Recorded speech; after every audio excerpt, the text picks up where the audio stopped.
والذین کذبوا بآیاتنا سنستدرجهم من حیث لا يعلمون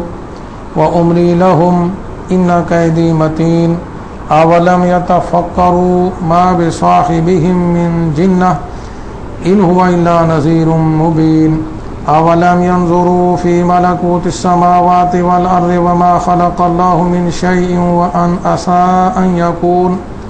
وان عسى ان يكون قد اقترب اجلهم فبأي حديث بعده يؤمنون من يضلل الله فلا هادي له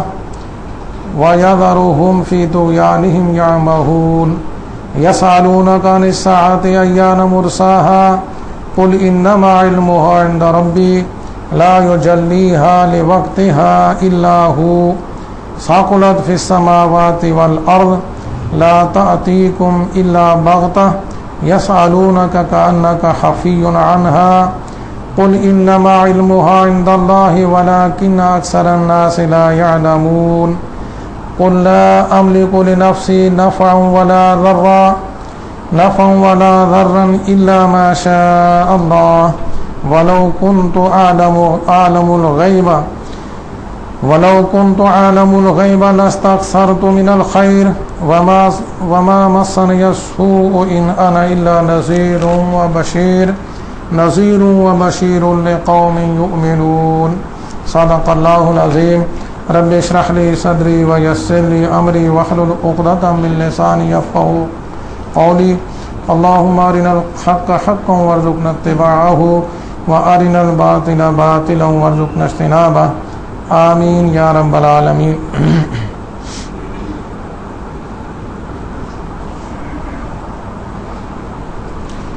اور آپ پچھلے رکوع میں جو بات چل رہی تھی وہ سلسلہ آگے چل رہا ہے۔ اللہ کے رسول مشرکین مکہ کو دعوت و تبلیغ کا کام کر رہے ہیں، مختلف نبیوں رسولوں کے حالات زندگی سے، ان کے قوموں کے حوالے سے بھی تذکیر ہوئی، لیکن مشرکین مکہ جو ہے وہ مان کے نہیں دے رہے، وہ اپنی ضد اور ہٹ درمی پر اڑے ہوئے ہیں۔ اس پر تبصرہ ہے والذین کذبوا بآیاتنا، اللہ تعالیٰ نے فرمایا کہ وہ لوگ کہ جو ہماری آیات کو جھٹلا دیتے ہیں، سنستدرجهم من حیث لا يعلمون، ہم انہیں آہستہ آہستہ اس طور سے پکڑتے ہیں کہ انہیں معلوم نہیں ہوتا۔ یہ استدراج کہتے ہیں کہ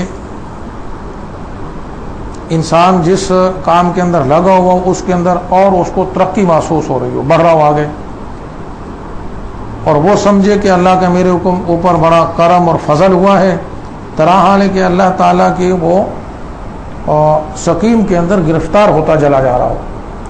عام طور پر اصول یہی رہا ہے اللہ تعالیٰ کا، سنت یہی رہی ہے کہ جب رسول بھیجتا تھا تو پہلے چھوٹے چھوٹے عذاب آتے تھے قوموں کے اوپر، جھنجھوڑنے کے لیے، تنبیہ کے لیے کہ وہ ذرا جاگ جائیں، رجوع کریں، رسولوں کی بات مانیں۔ لیکن جب وہ ڈٹھائی کا معاملہ کرتے تھے اور رسولوں کی بات نہیں مانتے تھے تو پھر اللہ تعالیٰ کی طرف سے اس دنیا کے اعتبار سے وہ خیر و برکت جو ہے اس کے دروازے کھل جاتے تھے، ان کی مال و دولت کے اندر بڑھوتری شروع ہو جاتی تھی۔ وہ سمجھتے تھے کہ یہ واقعتاً خیر و برکت ہی ہے، اللہ ہم پر راضی ہو رہا ہے، ہمارے وارے نیارے ہو رہے ہیں، ہمارا کاروبار بڑا چمک رہا ہے، ہم آگے بڑھ رہے ہیں۔ لیکن یہ معاملہ وہی ہوتا ہے کہ جیسے کوئی مچھلی کا شکاری جو ہے وہ جب اس کو معلوم ہے کہ میری ڈور بھی بالکل پختہ ہے اور کانٹا بھی مچھلی کے حلق کے اندر پھنس چکا ہے، اب جتنا مرضی وہ ڈھیل دے، وہ ادھر طرفے ادھر بھاگے، زور لگائے تو وہ تھک ہار کے پھر چور ہو جائے گی، وہ پھر کنارے کی طرف آئے گی، وہ کہیں رسی توڑا کے بھاگ نہیں سکتی۔ تو اللہ تعالیٰ کی تدبیر جو ہے وہ اس سے تو کوئی بھاگ سکتا ہی نہیں ہے، جلدی اس کو ہوتی ہے کہ جس کو یہ خطرہ ہو کہ میرے سکیم کہیں فیل نہ ہو جائے، اللہ کو اس کی جلدی نہیں ہوتی۔ اور نقطہ نظر یہ ہوتا ہے کہ اس طریقے سے جو کچھ بھی ان کے اندر ہے وہ سارا اگل لیں،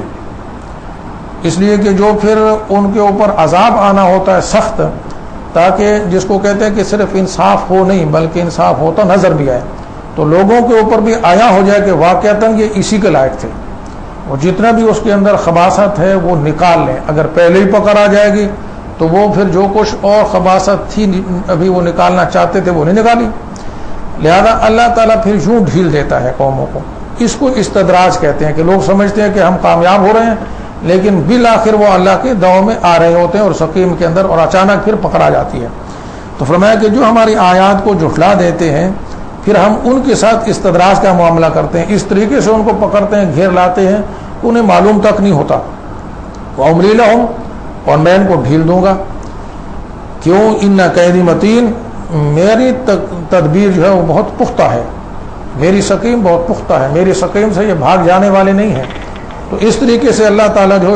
استدراج کا معاملہ کرتا ہے۔ اور یہ قرآن مجید صرف ان لوگوں کے لیے نازل نہیں ہوا کہ جس وقت نازل ہوا اور جو سامنے تھے ان کے لیے نہیں، یہ تو تا قیام قیامت ہم سب کے لیے ہے۔ جو بھی انسان اس دنیا میں آئیں گے، آ چکے ہیں، قرآن ان سب کے لیے ہدایت کا سما ہے، ہدایت کی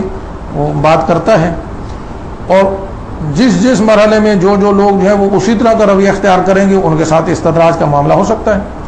ہمیں بھی بہرحال اپنے حالات پر غور و فکر کرنا چاہیے۔ ہم نے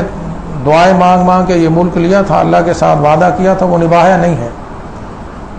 ابھی تو ہمارے اوپر سختی بھی آ رہی ہیں، اور یہ بھی ہو سکتا ہے کہ پھر وہ مارے نیارے بھی شروع ہو جائیں، لیکن ہمیں ہر حال میں دیکھنا چاہیے کہ ہم اللہ کے وفادار ہیں یا نہیں ہیں۔ اگر تو ہم اللہ کے وفادار ہیں، اس کے رسول کی اتباع کر رہے ہیں، تو پھر تو معاملہ اور ہوگا، ورنہ ہمارے ساتھ بھی اس طرح کا معاملہ ہو سکتا ہے۔ اللہ ہمیں سمجھنے کی توفیق دے اور اس طرح کے معاملے سے بچائے۔ اولم یتفکروا، کیا یہ غور و فکر نہیں کرتے، سبق و موضوع کا معاملہ نہیں کرتے، دھیان نہیں دیتے، ما بصاحبہم من جنہ،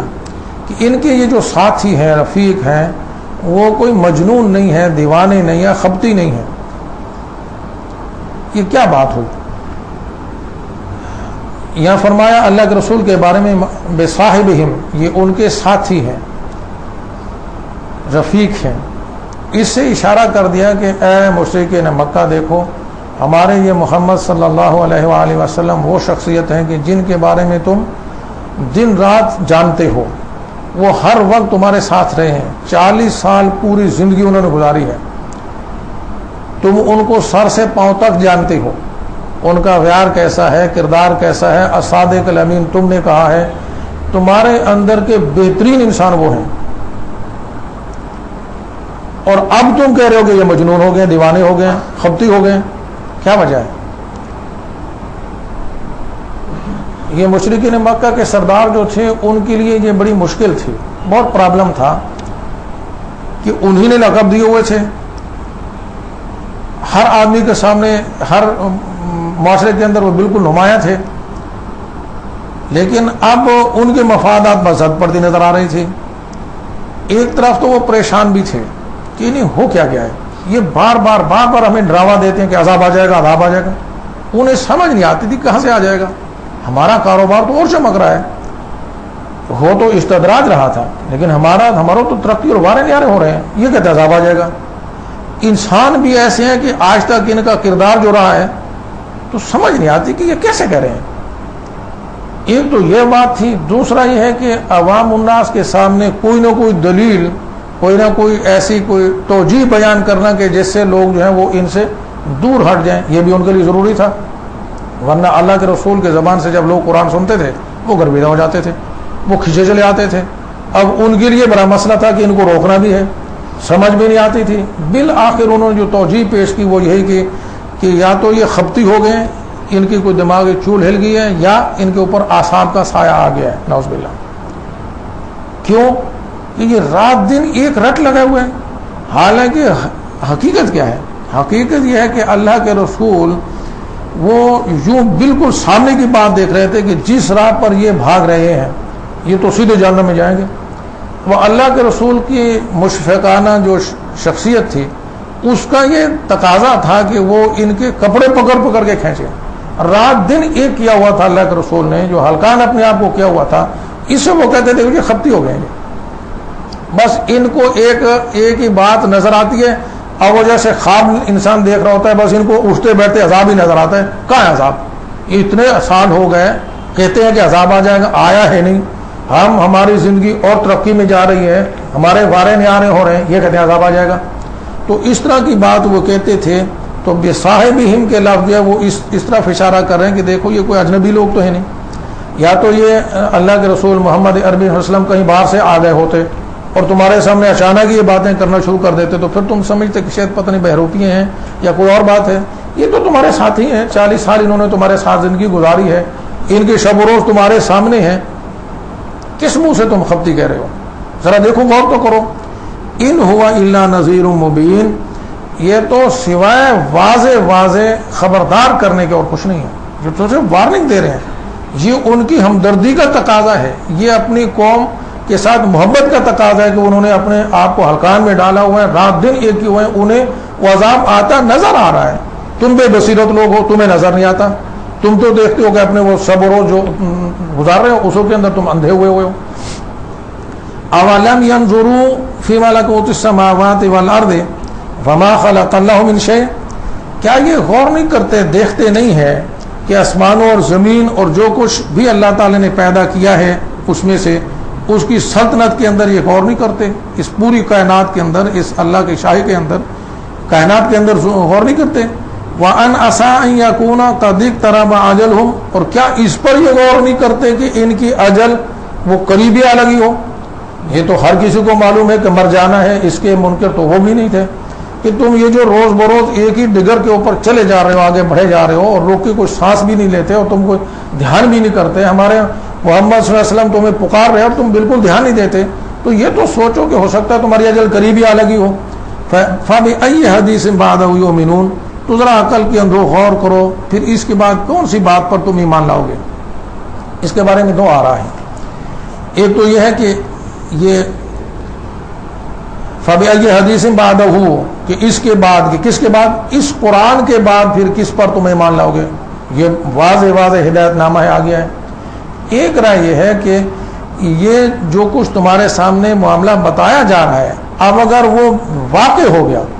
جب عذاب آ گیا, اس کے بعد پھر کیسے مان لاؤ گے تم؟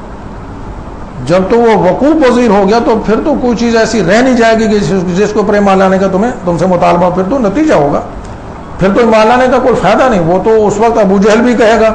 میں مانتا ہوں, قیامت والے دن کون ایسا ہوگا جو انکاری ہو. لیکن اس وقت جب ایک چیز وقوع پذیر ہو جائے گی تو اس وقت تو نتیجے کا وقت ہوگا, پھر کیسے تم ایمان لاؤ گے؟ یہ دونوں آرام موجود ہیں اس کے بارے میں. من یضلل اللہ فلا ہادی لہ, دیکھو جس کو اللہ ہی گمراہ کر دے اس کو ہدایت دینے والا کوئی نہیں ہے. اللہ گمراہ کر دے یعنی اللہ تعالی نے پورا بندوبست کر دیا, لیکن وہ اپنے دنیوی مفادات کی خاطر, ہر درمی کی خاطر انہوں نے حق کو چھوڑ دیا. اب جس طرف کو انسان جاتا ہے اللہ وہی راستہ آسان کر دیتا ہے, پھر وہ پوائنٹ آف نو ریٹرن تک چلا گیا. لہذا اب تو خاتم اللہ علی قلوبہم والی بات ہو گیا, اللہ نے اب ان کو گمراہ کر دیا, اب ان کے لیے کوئی تدبیر کارگر ثابت نہیں ہو سکتی. وَيَذَرُهُمْ فِي طُغْيَانِهِمْ يَعْمَهُونَ, اور اللہ تعالیٰ نے ان کو اب چھوڑ دیا ہے کہ وہ اپنی سرکشی اور طغیانی کے اندر سرگرداں رہیں, سر مارتے رہیں, اندھے, عقل کے اندھے بنے پھرتے رہیں.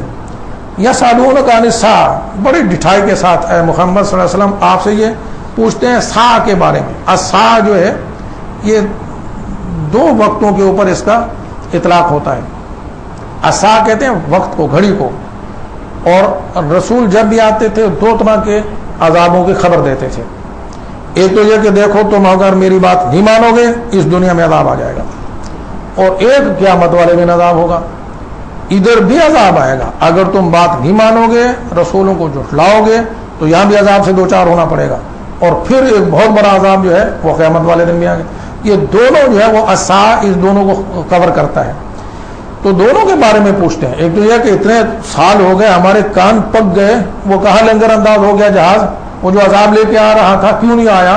اور دوسرا یہ کہ قیامت والا, وہ اگر تم کہتے ہو قیامت قائم مجھے کب ہو جائے گی, وہ گھڑی کب آئے گی. یسألونک عن الساعۃ, آپ سے الساعہ کے بارے میں, قیامت کے بارے میں پوچھتے ہیں, یا اس عذاب کے بارے میں پوچھتے ہیں. ایان مرساہا, کہ وہ کب قائم ہوگا, کب وہ واقع ہو جائے گا. قل, اے محمد صلی اللہ علیہ وآلہ وسلم, انما علمها عند ربی, ان سے کہہ دیجئے کہ اس کا علم تو میرے رب کے پاس ہے. یعنی عذاب آئے گا یہ شدنی بات ہے, کب آئے گا اس کا پتہ مجھے نہیں ہے, یہ اس کو پتہ ہے,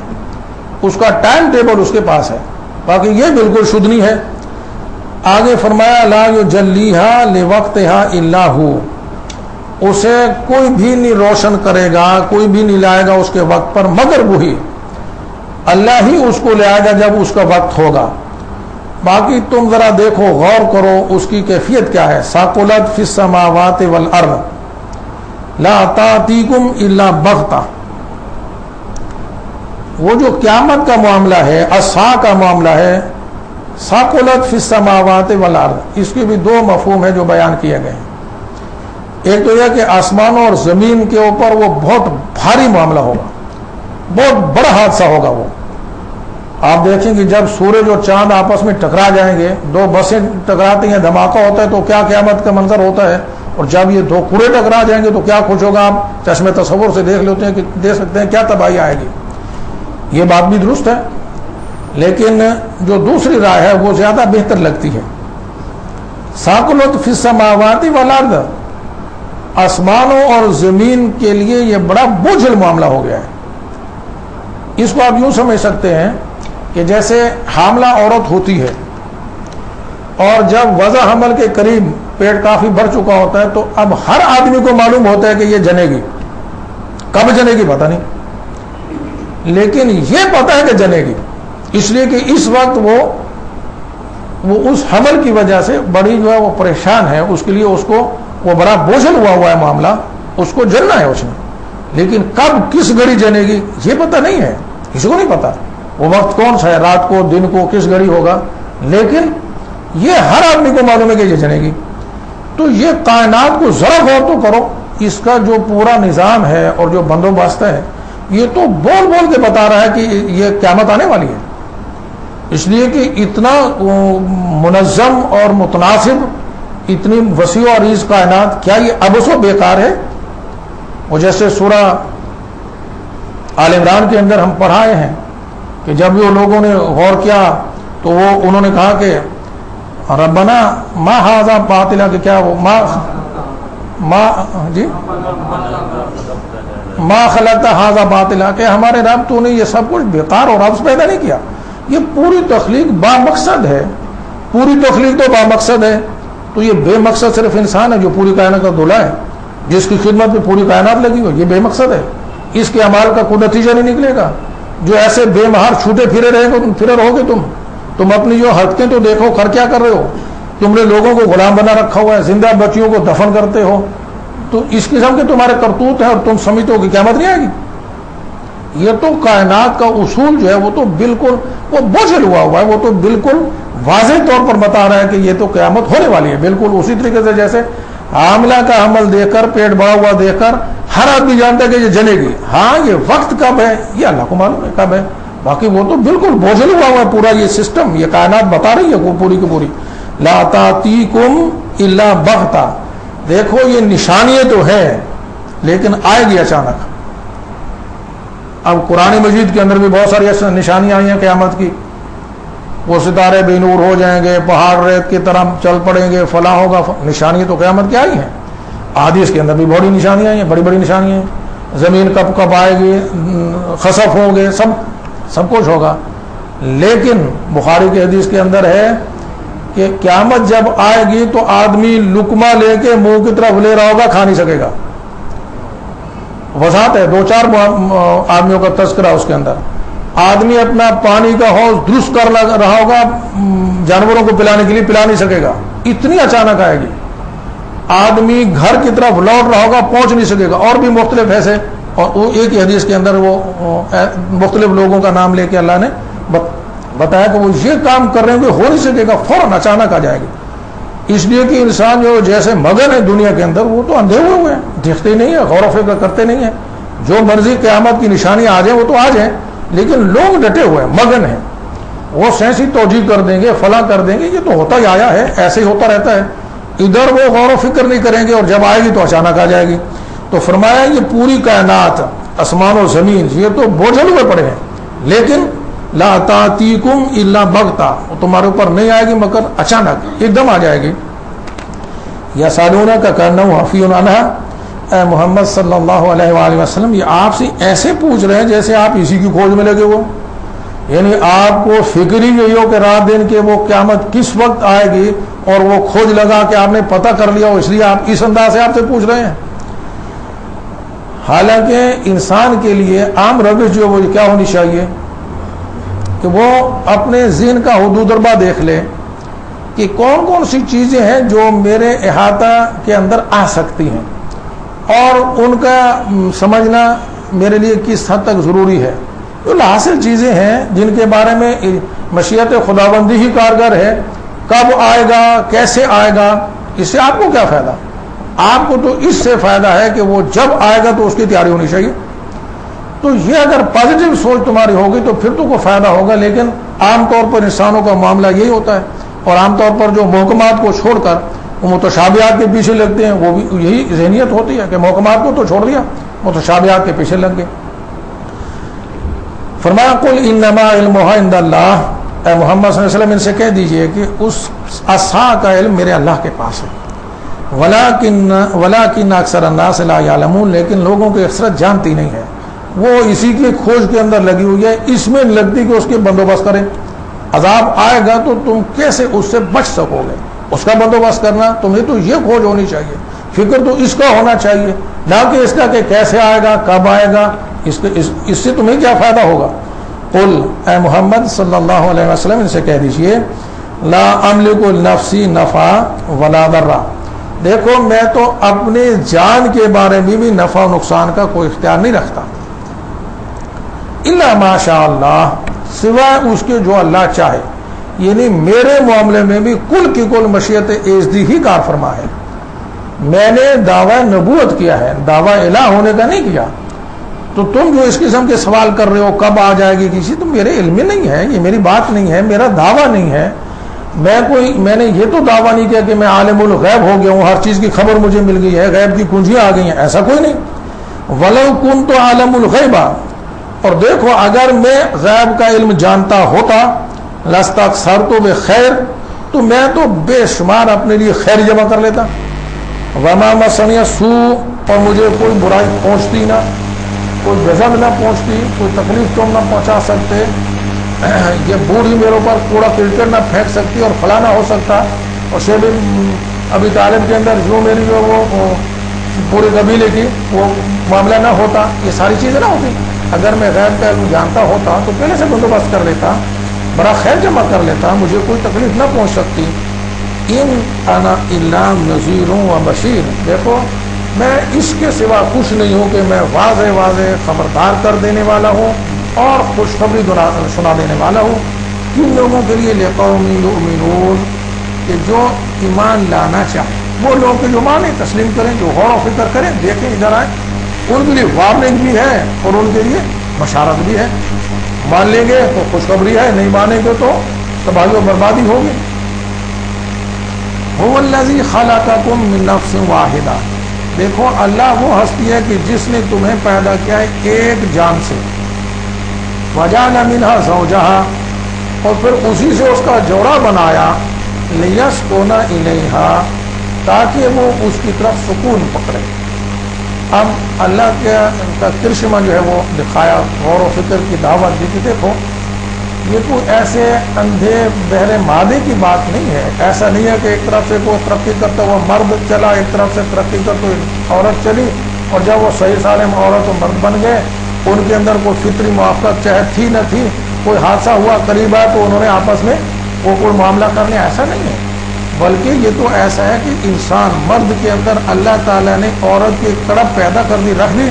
اب اس کی سکون کے لیے اس کا جوڑا بنا دیا. یہ پوری کی پوری مشیت ایزدی کے تحت سارا ہو رہا ہے. وہ علیم و خبیر ذات ہے، وہ اس کی حکمت کا تقاضا جو ہے ایسے ہی ہے. یہ جو متضاد تقاضے ہیں، مرد کے اور طرح کا، عورت کا اور طرح کا، ایسے رات ہے اور دن ہے اور بے شمار متضاد ہیں. لیکن ان تضادات کے اندر ایک توافق ہے کہ بڑے متناسب جو پوری کائنات چل رہی ہے. حالانکہ تضادات ہیں لیکن ایک موافقت اس کے اندر ہے کہ چل رہی ہے. اب متضاد تقاضے ہونے کے باوجود اتنی توافق ہے کہ اس سے نسل انسانی چلتی ہے. اسی سے انسان وہ جیسے ایک دوا اور ایک جو ہے وہ بیماری اور ایک دوا کا کام ہو رہا ہے کہ ایک دوسرے کی ضرورت پوری ہو رہی ہے. فرمایا هو الذی خلقکم من نفس واحدہ وجعل منها زوجها لیسکن الیہا فلما تغشاها حملت حملا خفیفا. پھر جب مرد عورت کو ڈھانپ لیتا ہے تو اس کو حمل ہو جاتا ہے، بڑا ہی ہلکا سا حمل، فمرت بھی ہی اس حمل کے ساتھ وہ چلتی پھرتی رہتی ہے۔ فلما اسکلت دعوا اللہ ربہما لئن آتیتنا صالحا، پھر جب وہ بوجھل ہو جاتی ہے، پیٹ کافی بڑھ جاتا ہے، تو دونوں دعا کرتے ہیں، میاں بیوی دونوں اپنے رب سے دعا کرتے ہیں کہ اے اللہ اگر تو نے ہمیں کوئی اچھا صحیح سالم ذی عقل صلاحیتوں والا بچہ دے دیا، لنکونن من الشاکرین، تو ہم تیرے شکر گزار بندے بن جائیں۔ اور یہ حقیقت ہے، تجربہ مشاہدہ ہے کہ جب وہ وقت قریب آتا ہے تو دونوں کو دھڑکا لگا ہوتا ہے، اللہ جانے کیسا ہوگا، کیا ہوگا، بڑا مشکل مرحلہ ہے، دونوں اللہ سے دعا کر رہے ہوتے ہیں، اللہ تو مہربانی کر تیری کرم نوازی ہو جائے، کوئی بے عیب بچہ مل جائے، صحیح سالم ہو، خوش اخلاق ہو، خوبصورت ہو، نیک سیرت ہو، ہمارے مطلوبہ جو بھی وہ عزائم ہر کسی کو ہوتے ہیں اس کے مطابق ہو جائے، دعا کرتے ہیں، اس لیے کہ فطرت انسانی کے اندر ایک رب کی طرف رجحان موجود ہے، اس وقت تک وہ دعا کرتے رہتے ہیں۔ لیکن آگے قرآن نے تبصرہ کیا فرمایا، فلما آتاہما صالحا، پھر جب ان دونوں کو عطا ہو جاتا ہے چنگا بھلا صحیح سالم بچہ، جعل لہ شرکاء فیما آتاہما، تو جو کچھ ان کو عطا ہوا اس کے اندر کئی اوروں کو شریک بنا دیتے ہیں، پھر منسوب کرتے ہیں یہ فلاں بزرگ کی دعا کا نتیجہ ہے، یہ فلاں کی کرپا ہو گئی ہے، یہ فلاں دیوی نے نظر کر دی، اور فلاں دیوتا کا یہ وہ مہربانی ہو، اب یہ ادھر منسوب کر رہے ہیں۔ قرآن مجید کے اندر اس طرح کے بہت سارے مثالیں بیان ہوئی ہیں کہ جب مشکل وقت ہوتا ہے تو پھر صرف ایک اللہ یاد ہوتا ہے، صرف ایک اللہ، وہ بالکل ہی کوئی جھیٹ قسم کا ہو تو کوئی اس وقت بھی کسی اور کو پکارے، ورنہ آپ کو معلوم ہے کہ فرعون بھی مرنے لگا تو ایک اللہ کو پکارا جو خدا کا نام ہے، ورنہ مشکل کے اندر بہرحال یہی تجربہ ہے کہ جب مشکل گھڑی ہوتی ہے تو ایک اللہ، اور جب وہ مشکل پوری جاتی ہے پھر کئی سارے اس کے ساتھ جو شریک ہو جاتے ہیں، ہو نہیں جاتے بلکہ انسان کر لیتا ہے کہ نہیں یہ فلاں کا معاملہ ہو گیا، یہ فلاں کا ہو گیا، یہ فلاں میں دربار پہ گئی تھی اور فلاں جو ہے وہ اس کا یہ مسئلہ ہو گیا تھا۔ تو اللہ نے فرمایا کہ یہ انسان کی کمزوری ہے، یہ معاملہ ہے کہ جب مشکل ہوتی ہے تو پھر تو اکیلا اللہ یاد آتا ہے، جب وہ مشکل دور ہو جاتی ہے تو پھر کئی ساروں کو شریک کر لیتے ہیں۔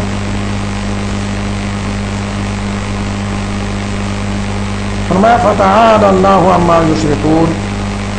وہ اللہ تعالیٰ جو ہے وہ تو جو کچھ یہ شرک بیان کر رہے ہیں اس کو بہت بلند و بالا ہے،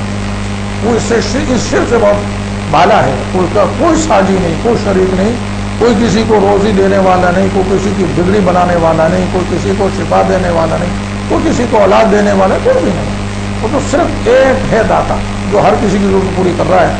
اور اسی کی طرف منسوب کیا جانا چاہیے۔ نام بھی لوگ ایسے رکھ لیتے ہیں، اس وقت بھی عبد العزا، اور اب بھی آپ کو معلوم ہے عبد الرسول تک نام رکھتے ہوئے، تیرا دکھتا ہے، مختلف رسول بخش ہے، اور اس طرح کے نام، جس سے یعنی دو طرح کے تین طرح کے وہ شرک ہوتے ہیں، ایک تو اعتقادی ہے، ایک عملی ہے، اور اس طرح کے وہ غیر شعوری طور پر اس طرح کا معاملہ کیا ہوتا ہے۔ تو اللہ کے رسول نے تو بہت سارے نام تبدیل کرا دیے تھے، جیسے مسلمان ہو گئے نام تبدیل کرا دیے، یہ مشرک کا نام ہے، اس کو چھوڑو، صحیح نام رکھو۔ تو فرمایا فتعالی اللہ عما یشرکون، تو اللہ تعالیٰ اس سے بہت بالا بلند و بالا ہے جو یہ شرک بیان کرتے ہیں۔ ایشرکون ما لا یخلق شیئا وهم یخلقون، لوگوں ذرا غور تو کرو، اولین مخاطب جو ہے وہ مشرکین عرب ہیں، مکہ ہیں، باقی ہر انسان مخاطب ہے۔ ایشرکون ما لا یخلق شیئا، کیا تم ایسی ہستیوں کو اللہ کا شریک بتاتے ہو جنہوں نے کوئی چیز تخلیق نہیں کی، وہم یخلقون، بلکہ خود وہ پیدا کیے گئے ہیں۔ اب جو خود پیدا کیا گیا ہو، جو خود مخلوق ہو، خالق نہ ہو، خود مخلوق ہو، تو وہ معبود کیسے ہو سکتا ہے؟ ذرا غور تو کرو، جن کو بھی تم پوجتے رہے ہو یا پوجتے ہو، چاہے وہ اب یہ جو بت پرستی کا نظام چلا تو چلا کیسے؟ جو نہیں چلا کہ پتھر کی مورتیاں بنا ان کو خدا کہتے ہیں، ایسے چلا ہی نہیں، بلکہ تصور کیا تھا، مشرکین مکہ کہتے تھے کہ فرشتے اللہ کی بیٹی ہیں، اب ان کی کوئی نہ کوئی سیوا کی جائے، ان کی مٹھی گرم کی جائے، ان کے ساتھ تعلق جو ہے وہ قائم رکھا جائے تو وہ اللہ کے ہاں ہماری سفارش کر دیں گے۔ ان سے کیسے رسم بنائے، ان کی مورتیں بنا لی، اور اس طرح کے نظریات بھی کہ وہ ان کی روحیں پھر ان کے اندر حلول کر جاتی ہیں اسی مورتی کے اندر۔ اب یہ نظریہ گھڑنے والے تو اس طرح کا فلسفہ رکھتے تھے، اور آہستہ آہستہ ہوتے ہوتے عوام الناس اسی کو خدا بنا لیتے تھے۔ تو یہ تدریج کے ساتھ تینوں باتیں اس کے اندر آ جائیں۔ فرمایا ایشرکون ما لا یخلق شیئا وہم یخلقون ولا یستطیعون لہم نصرا، اور دیکھو پھر وہ تمہاری مدد کی بھی کوئی استطاعت نہیں رکھتے، تو ان کی کوئی مدد کریں جو بھی ان کو پوچھ رہے ہیں۔ ولا انفسہم ینصرون، ان کی کیا مدد کریں، وہ تو اپنی مدد پر بھی قادر نہیں ہے، تو اپنی مدد بھی نہیں کر سکتے۔ وَإِن تَدْعُوهُمْ إِلَى الْهُدَىٰ لَا يَتَّبِعُوكُمْ، یعنی جس کو معبود بنایا جاتا ہے، جس کو معبود سمجھا جاتا ہے، تو اس سے ضرورتیں پوری ہوتی ہیں۔ مدد کے لیے پکارا جاتا ہے، وہ مدد کو پہنچے۔ تم اس کو مدد کے لیے پکارو، یہ تمہاری مدد نہیں کر سکتے، اپنی مدد پر قادر نہیں ہے۔ پھر دوسری ضرورت یہ ہوتی ہے کہ ہمیں معبود راستہ پتہ ہے کہ اللہ کو پتہ ہم کیا کریں، ادھر جائیں یا ادھر جائیں۔ وَإِن تَدْعُوهُمْ إِلَى الْهُدَىٰ، اور اگر تم ان کو پکارو کسی ہدایت کے لیے کہ راستہ بتاؤ، لا تتبعوا یتبعوکم، تو تمہارا ساتھ ہی نہ دے، وہ تمہیں تمہاری پکار سن نہ سکے۔ سواء علیکم ادعوتموہم ام انتم صامتون، دیکھو یہ برابر ہے، چاہے تم ان کو پکارو یا چپ رہو، ان کے بس میں کچھ نہیں، تمہارا کچھ نہیں کر سکتے۔ ان الذین تدعون من دون اللہ عباد امثالکم، یقیناً جو لوگ بھی اللہ کے مد مقابل جن ہستیوں کو پکار رہے ہیں وہ تو تمہاری طرح اللہ کے بندے ہیں، چاہے وہ فرشتے ہوں، چاہے عیسیٰ علیہ السلام ہوں، چاہے ولی اللہ ہوں، چاہے کوئی بھی ہو، وہ اللہ کے بندے ہیں، وہ تمہاری طرح، جیسے تم مخلوق ہو وہ بھی مخلوق ہے، تم بھی اللہ کے بندے وہ بھی اللہ کے بندے، وہ تمہاری طرح اللہ کے بندے ہیں۔ فادعوہم فلیستجیبوا لکم ان کنتم صادقین، اور اگر تم اپنے دعوے میں سچے ہو تو ذرا ان کو پکارو، اور تمہاری کوئی دعا نہیں سنیں گے، تمہاری مدد کو نہیں پہنچ سکتے، قبول نہیں کر سکتے تمہاری دعا۔ الہم ارجل یمشون بہا، اب وہ جی میں نے کیا پڑھا ہے، میں نے کیا پڑھا ہے جی، الہم ارجل یمشون بہا، کیا اب یہ وہ دوسری سطح آ گئی کہ پہلے تو وہ جو فلسفہ یوں گھڑتے تھے ان کے بارے میں بتایا کہ جن کو تم پکار رہے ہو اور تم صرف ارتکاز توجہ کے لیے تم نے یہ مورتیاں گھڑ لی ہیں، بہرحال ان کی بات تو اور ہے، جن کو تم پکار رہے ہو چاہے وہ فرشتوں کو پکارو چاہے نبیوں کو، وہ بھی تمہارے جیسے بندے ہیں اللہ۔ اب وہ نیچے جن کا وہ سارا کچھ اوڑھنا بچھوڑنا بنی ہوئی بجھ جاتے ہیں، تو ان کے لیے کہا الہم ارجل یمشون بہا، کیا ان کے ایسے پاؤں ہیں جن سے وہ چلتے ہوں؟ بھائی تم نے بنا تو رکھے ہیں، مورتیں بنائی اور ان کے پاؤں بھی بنا دیے، ٹانگیں بھی بنائی ہوئی ہیں، کیا ان سے وہ چلتے بھی ہیں؟ ام لہم ایدی یبطشون بہا، کیا ان کے ایسے ہاتھ میں جس سے وہ پکڑتے ہوں؟ ویسے تو تم نے مورت تو بنا رکھی ہے، ہاتھ بھی بنائے ہوئے، کیا ان سے پکڑتے بھی ہیں؟ مصنوعی ہاتھ تو تم نے بنائے ہوئے ہیں۔ ام لہم اعین یبصرون بہا، کیا ان کی ایسی آنکھیں میں جسے وہ دیکھتے ہوں؟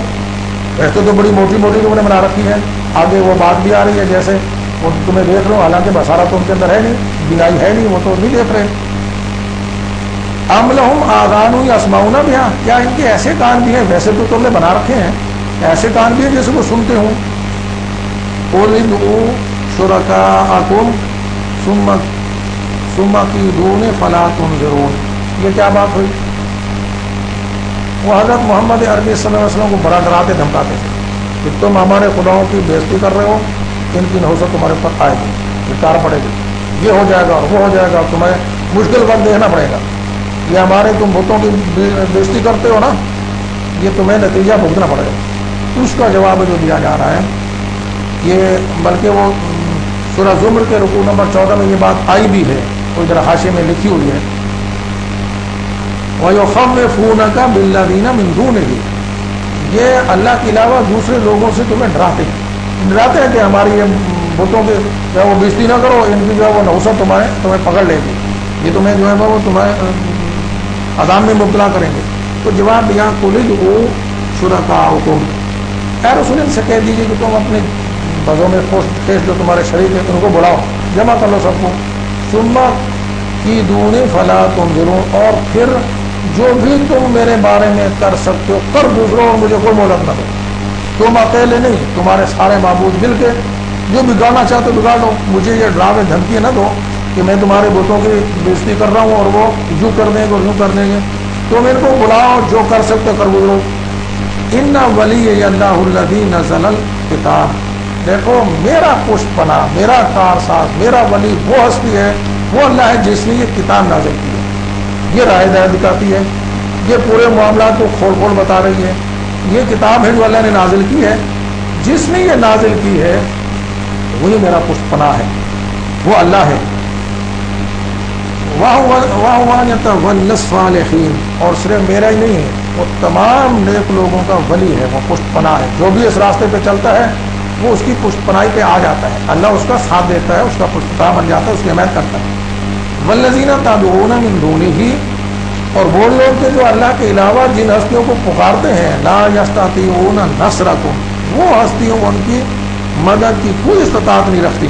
وَلَا أَنفُسُهُمْ يَنصُرُونَ، ان کی کیا مدد کریں گے، وہ اپنے آپ کی مدد بھی نہیں کر سکتے۔ وَإِن تَدْعُوهُمْ إِلَى الْهُدَىٰ، اور اگر تم انہیں ہدایت کے لیے پکارو، لَا يَسْمَعُونَ، وہ نہیں سنتے،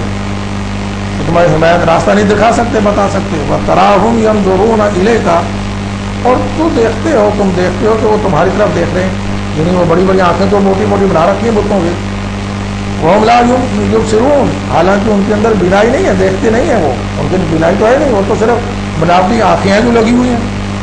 خُذِ الْعَفْوَ وَأْمُرْ بِالْعُرْفِ وَأَعْرِضْ عَنِ الْجَاهِلِينَ، اب یہ جو تبلیغ کی حکمت ہے وہ بتائی ہے کہ اے محمد صلی اللہ علیہ وسلم، یہ تو یوں کر رہے ہیں، کم بخت ہیں، لیکن آپ کا کام کیا ہے؟ خُذِ الْعَفْوَ، آپ عفو درگزر کو اپنا وسیلہ بنا لو، یہ دعوت کا مرحلہ ہے۔ اب ان کی باتوں کو سنو اور دھیان نہ دو، مثبت انداز میں، ان کے ساتھ جھگڑا کرو گے بات کوئی بنے گی نہیں، بلکہ مثبت انداز میں اپنا کام کرتے جاؤ، درگزر کرو۔ وَأْمُرْ بِالْعُرْفِ، ہاں جو معروف باتیں ہیں، جانی پہچانی باتیں ہیں، جو عقل میں آتی ہیں، جو سمجھ میں آتی ہیں، جو قرآن بتاتا ہے، ان کا حکم کرتے رہو، اس اپنے مقصد سے پیچھے بھی نہ ہٹو۔ وَأَعْرِضْ عَنِ الْجَاهِلِينَ، اور ان جذباتی جاہل اجڑ قوم لوگوں سے اراض کرو، ان کو چھوڑو، دفع مارو، اپنا کام سے کام رکھو۔ وَإِمَّا يَنزَغَنَّكَ مِنَ الشَّيْطَانِ نَزْغٌ، اور اگر کہیں تمہیں شیطان کی طرف سے کوئی چوک لگی جائے، یعنی ان کی جو ہے وہ بدتمیزی اور ان کی جو ہے وہ مخالفت اس درجے بڑھ جائے کہ آپ کو وہ ریئیکشن میں کوئی غصہ آئی جائے، تو سمجھو یہ شیطان کی طرف سے کوئی چوک ہے، تو کیا کرو؟ فَاسْتَعِذْ بِاللَّهِ، فوراً اللہ کی پناہ میں آ جاؤ، اعوذ باللہ پڑھ لو، اللہ کی پناہ میں آ جاؤ، اور یہ دعوت کے مرحلے پر اس طرح کا مخالفت والا معاملہ بالکل نہیں کرو۔ یہ دو مراحل الگ الگ ہیں، ایک ہے دعوت کا مرحلہ، ایک ہے اقامت کا۔ اس وقت تو آپ پڑھیں کہ قرآن مجید کے اندر بار بار آئے گا کہ اینٹ کا جواب پتھر سے دو، وہاں پر تو وہ معاملہ اور ہو جائے گا، لیکن دعوت کے مرحلے کے اندر جیسا حضرت عیسیٰ علیہ السلام فرمایا کرتے تھے کہ اگر کوئی ایک تھپڑ مارے ایک رفتار پر تو دوسرا بھی پیش کر دو، لیکن دعوت کا مرحلہ ہے، چاپلوسی کرنی پڑتی ہے، کرو، ان کو دعوت دو، بتاؤ، اس سے ہوگا کیا؟ یہ جو ہٹ درم لوگ ہیں، جو خود غرض لوگ ہیں، یہ تو نہیں آئیں گے، لیکن باقی لوگوں کی آنکھیں کھل جائیں گی، عام عوام جو ہے ان کے دل تم جیت لو گے، انہیں واضح ہو جائے گا، معلوم ہو جائے گا، تم نے جھگڑا کر دیا تو یہ تو کون کھول لے گا کہ تو قصور کس کا کس نہیں، کس کا نہیں، تو جھگڑا کرے، لیکن جب تم یہ اخلاقی موقع نہیں دو گے تو پھر پورے عوام تمہارے ساتھ ہو جائیں گے، لوگوں جو جن کے اندر خیر ہے وہ ایمان لے آئیں گے۔ تو فرمایا وَإِمَّا يَنزَغَنَّكَ مِنَ الشَّيْطَانِ نَزْغٌ فَاسْتَعِذْ بِاللَّهِ إِنَّهُ سَمِيعٌ عَلِيمٌ، بے شک وہی ہے سمیع اور علیم، وہ سنتا بھی خوب ہے، ہر کسی کو سنتا بھی وہی ہے، اور علم بھی رکھتا ہے کہ کسی وقت کسی میرے بندے کے اندر کوئی جذبات میں کوئی مخالفت انہوں نے کی مشرکین نے، تو ایسے کوئی جملہ نکل گیا تو کیسے نکل گیا، کس حال میں تھا، اللہ معاف کرنے والا ہے۔ إِنَّ الَّذِينَ اتَّقَوْا إِذَا مَسَّهُمْ طَائِفٌ مِّنَ الشَّيْطَانِ تَذَكَّرُوا فَإِذَا هُمْ مُبْصِرُونَ۔ إِنَّ الَّذِينَ اتَّقَوْا، یقیناً وہ لوگ کہ جو خوف رکھتے ہیں، ڈر رکھتے ہیں، اذا مسہم، طائف من الشیطان، جب ان کو شیطان کے کوئی شیطان کی طرف سے شیطان کو بس کر دیتا ہے، کوئی بہکاوا کوئی اس طرح کی بات آتی ہے تو وہ کیا کرتے ہیں تذکروا، فوراً وہ سبق حاصل کرتے ہیں۔ وہ تو ایسے ہوتا ہے جیسے راہ چلتا آدمی گرے تو فوراً اٹھ کھڑا ہوتا ہے، تو کہیں دوستی تو نہیں ہوگی، کسی دیکھا تو نہیں۔ تو وہ تو جو اللہ کا خوف رکھتے ہیں، اللہ کا ڈر رکھتے ہیں، وہ ہر وقت چوکنے رہتے ہیں کہ کہیں سے کوئی شیطان کے کسی گروہ کی چھوٹ تو نہیں لگ گئی، تو اور فوراً جو ہے وہ چونک جاتے ہیں اور اللہ کا ذکر کرتے ہیں، تذکیر کرتے ہیں، سبق یاد دہانی حاصل کرتے ہیں۔ فَإِذَا هُمْ مُبْصِرُونَ، تو اسی وقت ان کو سمجھ آ جاتی ہے، تو واقعتاً ہمیں تو یہ چوک لگ گئی تھی، ہمارا تو معاملہ یوں ہو گیا تھا۔ وَإِخْوَانُهُمْ يَمُدُّونَهُمْ فِي الْغَيِّ، لیکن جو اسی شیطان ہی کے دوست ہوتے ہیں، بھائی ہوتے ہیں، وہ پھر شیطان ان کو اسی سرکشی کے اندر اور بڑھا دیتا ہے۔ ثم لا یبصرون، اور پھر وہ شیطان جو ہے وہ ان کے لیے کوئی کسر نہیں چھوڑتا، وہ برے کو اس کے گھر تک پہنچانے والا معاملہ کرتا ہے۔ وَإِذَا لَمْ تَأْتِهِمْ بِآیَةٍ، اے محمد صلی اللہ علیہ وسلم جب آپ ان کے پاس کوئی آیت نہیں لے کے آتے، اس کے بھی دونوں مطلب ہیں کہ آپ ہر وقت تو وہی نازل نہیں ہو رہی ہوتی تھی، وہی نازل ہوئی، کچھ آیات اتری، پھر کچھ وقت کے بعد پھر آیات اتری۔ جب کوئی آیت نہیں اتر رہی ہوتی تھی، آپ کوئی آیت نہیں سناتے، تو کیا کہتے ہیں قالوا لو نجتبیتها، کیا آپ کوئی چھانٹ چھوڑ کے تو بنا کے لے آتے نا، یعنی اس میں کیا زہر ہے کہ جو کچھ پہلے آپ نے سنا ہے وہ کون سا اللہ کی طرف سے آیا، وہ بھی تو تم نے خود گھڑا ہے، تو ایسے کچھ اور گھر کے سنا دیتے۔ ایک تو یہ اس کا مطلب ہے یہ کیا گیا ہے۔ دوسرا یہ ہے کہ جو حصی معجزہ وہ مانگ رہے تھے کہ اگر واقعہ تم تو رسول ہو تو یہ کر دو نا، یہ کر دو، تمہارے لیے یہاں باغ ہو جائے، سونے کا گھر ہو جائے، آسمان پہ چڑھ جاؤ، فلاں کر دو، یہ بڑے معجزے جو ہے وہ حصی مانگ رہے تھے۔ تو جب آپ نے کوئی کسی قسم کا ان کا مطلوبہ معجزہ ان کو نہیں دکھایا تو وہ کہتے ہیں کہ کچھ نہ کچھ تو کوشش کرو نا۔ تو آخر اس میں کہنے کا کیا مطلب ہے کہ جہاں تک وہ الفاظ کی بات ہے، یہ کلام ہے، وہ تو تم نے جوڑ جا لیا، گھڑ لیا، اب پتہ چلے گا نا ہمارا مطالبہ صرف یہ نہیں ہے کہ تم ہمیں کلام ہی سناؤ، ہمیں تو یہ اسی معجزہ دو، پھر مانیں گے رسول۔ تو اس طرح کی وہ حجت بازی اور کٹ حجتی کرتے تھے اور اللہ کے رسول کو زج کرنے کی کوشش کرتے تھے۔ فرمایا وَإِذَا لَمْ تَأْتِهِمْ بِآیَةٍ قَالُوا لَوْ لَجْتَبَیْتَهَا قُلْ إِنَّمَا أَتَّبِعُ مَا يُوحَىٰ إِلَيَّ مِن رَّبِّي، یا رسول آپ بالکل صاف صاف ان کو بتا دیجئے کہ یہ ساری چیزیں میرے اختیار میں نہیں ہیں، میں تو جو کچھ میرے رب کی طرف سے میری طرف وحی کیا گیا میں اسی کی اتباع کر رہا ہوں، بس جو نازل ہوا میں تو اسی کی اتباع کر رہا ہوں، یہی میرا کام ہے۔ ھذا بصائر من ربکم، اور یہ جو قرآن ہے جو میرے رب کی طرف سے آیا میرے اوپر، یہ تمہارے رب کی طرف سے آنکھیں کھولنے والی کتاب ہے، تم اسی بوجھے مانگتے ہو، یہ ہے اصل میں وہ چیز جو تمہیں بصیرت دینے والی ہے، آنکھیں کھولنے والی ہے، وہ ہدن، اور یہ ہدایت ہے، وہ رحمت اور رحمت ہے، یعنی انجام اس کا رحمت ہے۔ ہدایت کس کی ہدایت پہ آ جاؤ گے، عمل کرو گے، اللہ کی رحمت کے مستحق ہو جاؤ گے، جنت چلے جاؤ گے۔ لِقَوْمٍ یؤمنون، لیکن یہ سب کچھ کن لوگوں کے لیے؟ جو ایمان لانا چاہیں، جو ایمان لے آئے، ان کے لیے یہ ہدایت بھی ہے، رحمت بھی ہے،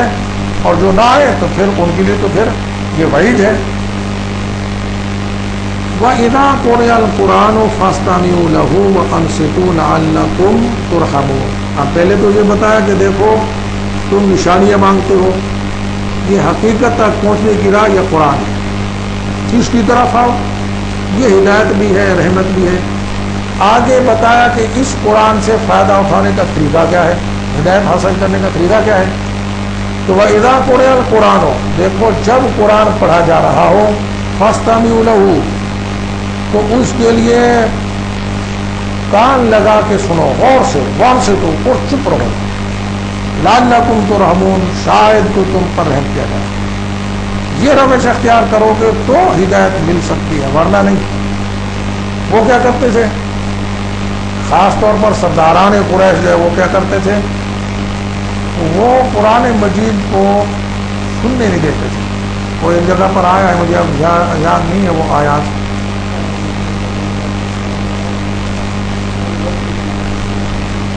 جی وقال الذین کفروا لا تسمعوا لهذا القرآن والغوا فیہ، کہ کافروں نے کہا کہ یہ دیکھو اس قرآن کو نہ سنو بلکہ یہ شور و غوغا مچاؤ، ایک دوسری جگہ فمشو، چلو چلو بھائی چھوڑو اس کو، جیسے یہ کرے بس چھوڑو چھوڑو وہ کا کرو، اور تاکہ کوئی قرآن جو ہے وہ کسی کان میں آئے نہ۔ اچھا اس وقت جو سن لیتا تھا سمجھ لیتا تھا، اب کسی کان میں قرآن نہ آئے، اس کا ذریعہ کیا ہے؟ بہترین ذریعہ کو اس کو قرآن سے یوں دور کر دو کہ وہ ترجمہ نہ پڑھے، سمجھے نہ، بس ثواب کے لیے پڑھے اور اللہ اللہ کرے، یہ بھی قرآن سے دور کرنے کی بات ہے۔ اس وقت جو وہ لوگ سنتے نہیں تھے، اس لیے کہ سنتے تو وہ تو عربی جانتے تھے، انہیں تو سمجھ آتی تھی، جو سنتا تھا تو وہ گھر ہو جاتا تھا۔ اب اس کو یوں بنا لو کہ ٹھیک ہے یہ کتاب ہے، ثواب حاصل کرو، طوطا کہانی کتاب پڑھو اور ٹھیک ہے، باقی تم اپنی باقی کتابیں ہیں ان سے سمجھو جو بھی سمجھو، یہ کتاب صرف ثواب کی ہے۔ لیکن قرآن کیا کہہ رہا ہے کہ اس سے فائدہ اٹھانے کا طریقہ کیا ہے؟ وَإِذَا قُرِئَ الْقُرْآنُ فَاسْتَمِعُوا لَهُ، جب قرآن پڑھا جا رہا ہو تو کان لگا کے غور سے سنو کہ اللہ کا کلام ہے، اس کے اندر آئی کیا ہے بات، اس کو سوچو سمجھو غور کرو، ادب کے ساتھ سنو، وَانصِتُوا، اور خاموش رہو، لَعَلَّكُمْ تُرْحَمُونَ، تاکہ تم پر رحم ہو، تمہیں بات سمجھ آ جائے۔ اور جب بات سمجھ آ جائے تو پھر اللہ کے ساتھ تعلق کو قائم رکھو، اس کے لیے آگے بتایا وَاذْكُرْ رَبَّكَ فِي نَفْسِكَ تَضَرُّعًا وَخِيفَةً، اور دیکھو اپنے رب کا ذکر کرتے رہو اپنے جی کے اندر، گڑ گڑاتے ہوئے اور ڈرتے ہوئے، خوف کے ساتھ، امید کے ساتھ، اور اپنے دل میں وَدُونَ الْجَهْرِ مِنَ الْقَوْلِ، اور بات کے انداز سے، یعنی اگر اونچی آواز میں بھی ہو تو جو عام بول چال ہے اس سے زیادہ اونچا نہ کرو، اور یہ ذکر کم کم کرتے رہو، بالغدو والآصال، صبح اور شام۔ اس میں دو مراد لی ہیں کہ صبح شام کے اوقات نمازیں، لیکن ایک یہ ہے کہ محاورتاً، جیسے ہم کہتے ہیں صبح شام، یعنی ہر وقت اللہ کی یاد جو ہے وہ رہنی چاہیے۔ وَلَا تَكُن مِّنَ الْغَافِلِينَ، اور کبھی بھی غافلوں میں نہ ہو جاؤ، غفلت نہ برتو، جب سمجھ آ گئی تو پھر اللہ کے ساتھ جیسے وہ کوئی الجھی ہوئی ڈور ہو اور اس کا سرا ہاتھ میں آ جائے پھر نہیں چھوڑو، چھوڑو گے پھر الجھ جائے گا، اب جس وقت تک پوری سلجھ نہ جائے تو وہ سرا نہیں چھوڑو۔ اور ہماری یہ پوری کب سلجھ جائے گی؟ جب ہم اس دنیا سے کامیابی کے ساتھ چلے جائیں، مرتے دم تک ہم جو ہے وہ جڑے رہیں اور اس ڈور کا سرا نہ چھوڑیں، اللہ کی یاد جو ہے وہ صبح شام کرتے رہیں۔ اور یہ جو آہستہ پکارنا ہے، اس کے لیے سورہ بنی اسرائیل کی آیت نمبر 110 کے اندر بھی بات آئی ہے، صفحہ نمبر 391 ہے، 391۔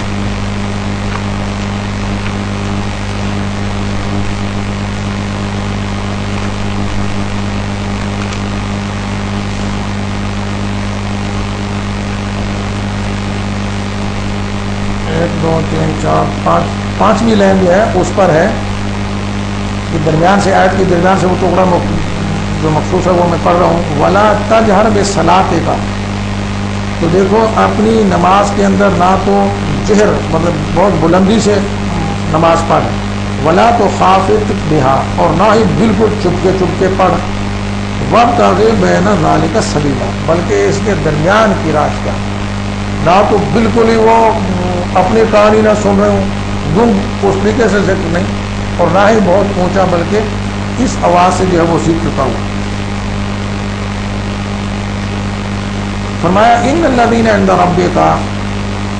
اب آگے جو ہے وہ تذکرہ ہے فرشتوں کے بارے میں، اس سے بھی دو باتیں جو ہے وہ سامنے لائی گئی۔ ایک تو یہ ہے کہ خصوصاً مشرکین مکہ جو ہے وہ فرشتوں کو اللہ کی بیٹیاں کہتے تھے اور ان کو سفارشی سمجھتے تھے، انہی کے نام پر بت بنائے ہوئے تھے، تو کم وقت جن کو تم سفارشی کہتے ہو ان کا اپنا حال کیا ہے؟ ان الذین عند ربک، یقیناً وہ لوگ جو تیرے رب کے پاس ہیں، لا یستکبرون عن عبادتہ، وہ اللہ کی بندگی سے کبھی استکبار نہیں کرتے، وَيُسَبِّحُونَهُ، اور اسی کی تسبیح بیان کرتے رہتے ہیں، وَلَهُ يَسْجُدُونَ، اور اسی کے سامنے سجدہ ریز رہتے ہیں، جھکے رہتے ہیں، ان کی تو اپنی شان ہے، تو تم ان کو سفارشی بناتے ہو۔ اور دوسرا یہ ہے کہ دیکھو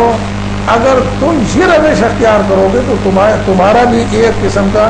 نسبت ان لوگوں کے ساتھ ہو جائے گی جو ملائے اعلیٰ ہیں، جو اللہ کے سامنے یوں جھکے ہوئے ہیں، اور اگر تم بھی یہ روش اختیار کرو کہ ہر وقت اللہ کا ذکر جو ہے وہ رہے صبح شام، اللہ بھولنے نہ پائے، کوئی بھی کام کر رہے ہو تو اللہ کا ذکر جو ہے، اللہ کا ذکر قرآن ہے، وہ نماز میں آ گیا، لیکن ہر وقت قرآن کیسے پڑھ رہے ہو؟ یعنی جو بھی قرآن راہ دکھاتا ہے اس پر چل رہے ہو۔ کبھی کوئی قدم اٹھاؤ تو غفلت میں نہ اٹھے، یہ نہ ہو کہ اللہ کے رسول کی بتائی ہوئی، قرآن کی بتائی ہوئی راہ کے علاوہ کوئی راہ ہو،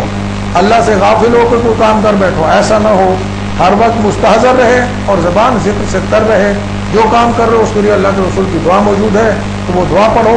ورنہ کوئی اور تسبیح پڑھ لو۔ اور اس طریقے سے یہ اگر تمہاری شکل ہوگی تو تمہاری بھی ایک نسبت ان لوگوں کے ساتھ ہو جائے گی جو اللہ کے فرشتے ہیں، وہ جو اللہ کے تیرے رب کے پاس ہیں، وہ تو اللہ کی بندگی سے کبھی استکبار نہیں کرتے، ہر وقت اس کے تسبیح و تحمید کرتے رہتے ہیں اور اس کے سامنے سجدہ ریز رہتے ہیں۔ آیت سجدہ ہے، ابھی کر لیں تب بھی ٹھیک ہے، ورنہ جب ہم ابھی نماز پڑھیں گے، نماز میں قاری صاحب یہ پڑھائیں گے تو سجدہ اس وقت بھی کر لیں گے۔ جب ایک آیت سجدے والی کئی بار بھی پڑھی جا رہی ہو تو ایک دفعہ سجدہ کر لینے میں کافی ہوتا ہے۔ بہرحال اللہ کا کرم ہوا کہ ہم نے یہ سورہ جو ہے وہ رمضان سے پہلے مکمل کر لی۔ اقول قولی ھذا واستغفر اللہ لی ولکم ولسائر المسلمین والمسلمات۔ اب رمضان کے بعد انشاءاللہ ہم اگلی سورہ انفال سے شروع کریں گے۔ اب جہاں تک رمضان کا معاملہ ہے تو آپ کی علم ہے کہ یہ جو قرآن مجید کا پڑھنا پڑھانا یہ تو سلسلہ یہ تو رک جائے گا، لیکن اس سے ایک بڑا سلسلہ جو شروع ہو جائے گا۔